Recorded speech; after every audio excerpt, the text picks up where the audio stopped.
But usually, a bad environment cannot create a flourishing product. Oh, that's right. It's not an organizational thing most of the time. It's a leadership team thing. So you can have in the same organizations teams that are running in a psychological safe environment and others that are not. And when I talk to some leaders, I see that they are not aware of how their behavior is influencing the well-being of the team and the safety to speak up.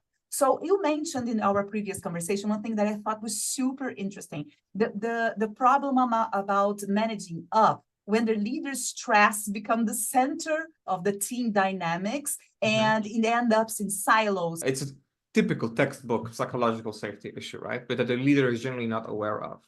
And I wholeheartedly recommend the book, The Fearless Organization, that really it highlights it is a book about psychology, not about tech specifically. But one of the main case studies in the book itself is Project Aristotle, which was run by Google. So it is by far one of the largest psychological safety and well-being studies done on a tech company. There are now many new ones, but that one I think is the one most cited in at least in psychology literature.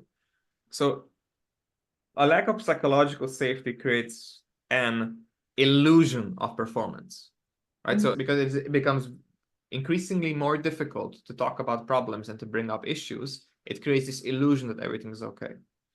And psychological safety also has this sort of locality to it, where you don't have psychological safety with the business, but there's these little villages, and every village is defined by some gathering of people that have informally elected somebody who will essentially be the informal authority figure within that gathering. So it is that person being in the room or not being in the room that governs your state, essentially, and how much you empower them.